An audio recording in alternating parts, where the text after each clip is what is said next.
Well, girls and guys, welcome back to the channel. If you haven't already done it, please feel free to like and subscribe. So we have got a fix or repair daily, a Ford Fiesta.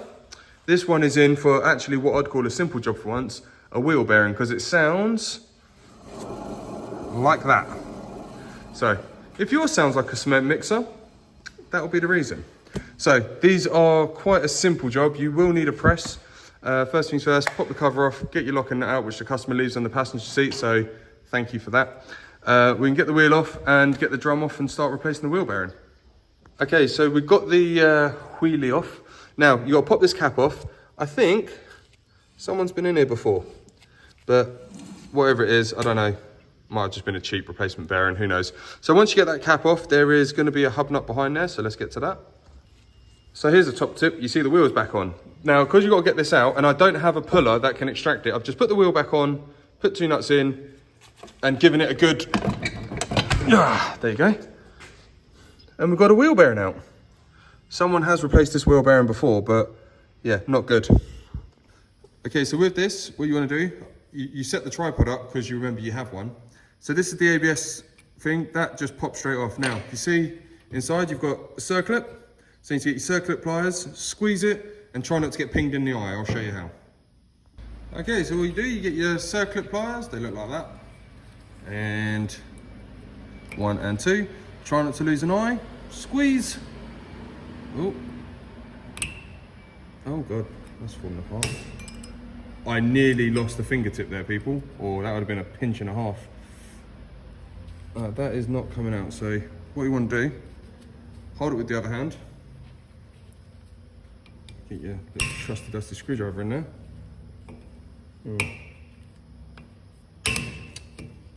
And try and lever one side out at a time, but it's not wanting to pop.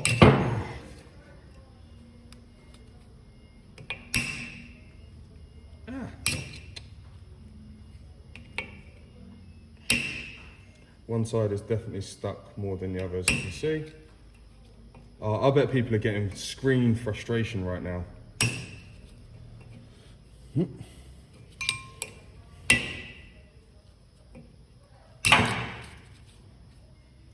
We will fight this a little bit more before I get really annoyed. There we go. That didn't come out as gracefully as I wanted, but it come out. Now, we are going to be pushing it from this side out. And it will come out through there. So now, over to the press. Okay, so I've set up a depth device. So the bearing goes out that way. I did say previously it went that way, but I was wrong. It goes that way because the lip is on the inside and the circlip. Always remember it goes out in the direction that the circlip is fitted. So now I've got a socket in there. Just gonna pop this bearing out and hope to God that things don't hit me when they come out. So there we go, there's some good noises. And it's on its merry way. So push that all the way out, and then we're gonna clean it up a little bit. So I managed to, you can see some of it, I managed to push it out enough. I just put an old idler bearing on top, just to give it a little bit more Wachowski, and it's about to exit the chat. There it is. Right, now time to get the new one in. See, this is why it's important to clean. Can you see all that swarf at the bottom there? Literally, the bearings just come out of it, so we need to get that nice and clean. Got like a nice little bit of like wet and dry, just some very light emery paper just to clean it up a little bit, and then spray it up and lube it up, and we should be good to refit the new one. I nearly forgot to record this bit. Just flip it round, slide it down, press it up to a good little bit there, and it will bottom out. Now, you need the old bearing at this point, so let it sit and flush there. There's the old one. So that is a perfect diameter to go there. Put this little didgeridoo over the top there just to give us less pumping. So the deal is you want to get it completely square to the old one, and then down it goes. Nice and slow, and believe we are home. So let's have a little look. So you see the groove here, that is where the circlip is going to go. So yeah, I believe we are home and dry. And on this side, we are butt up to the stop point. So happy days. So make sure all of that's clean. Just give it a quick little, don't want no swarf or any type of unwanted crud in there. Now, for some reason, in the kit, we've got 2 circlips, okay? They are identical in size. Sorry, there. So I think someone's just put one too many in, which means there's one for the spares and one for the repairs. Now, in the hole, in the hole. Hey, that just failed instantly.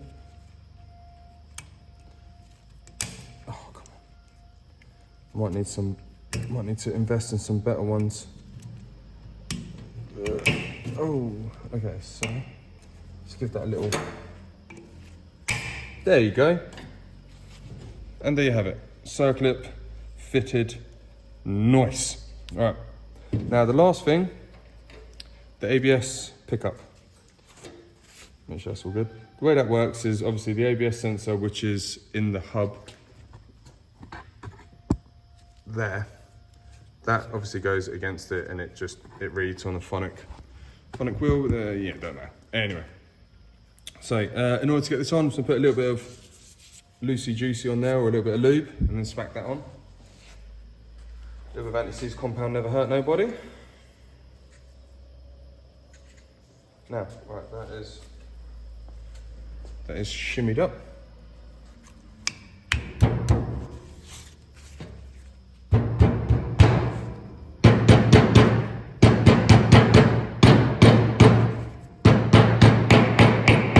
Yes, I know I'm basically using a shotgun for a finessed job, but that's the closest hammer I had to hand. I tried it with the butt, but not much joy. Make sure that's all nice and sent home. Looks good to me. Now, before that goes on, we've yet to tackle the stub axle. So let me find a nice place for this here.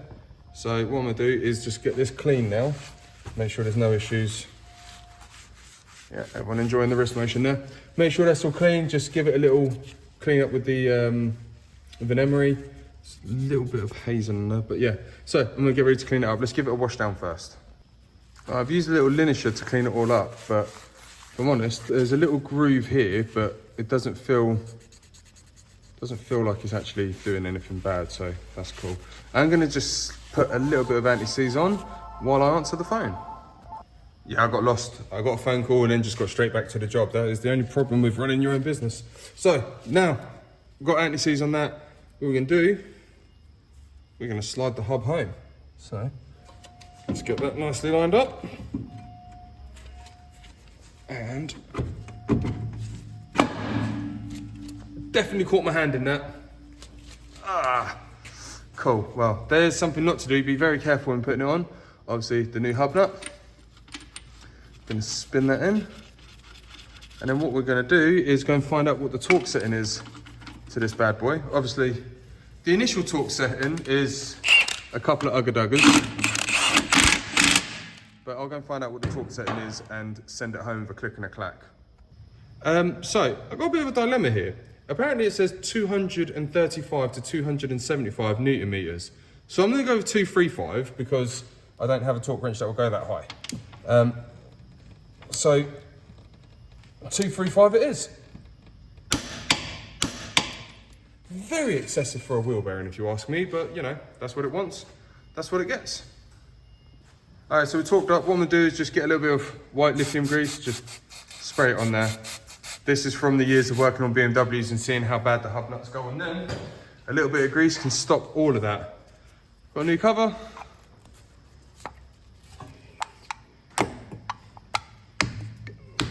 Again, yes, using a big lump hammer for a small little, do you know what, I need to get a smaller hammer. Using a lump hammer to put that in.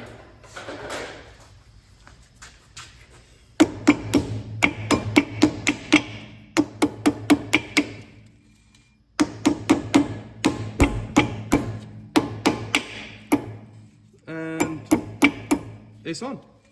And it doesn't sound like a cement truck now. Yeah, I'll put some dents in it. It doesn't matter, does it? Right, now wheel on and get ready for road test. All right, time for that road test. Just doing a quick little brake check. Handbrake check. Yep, we're good to go. Road test time.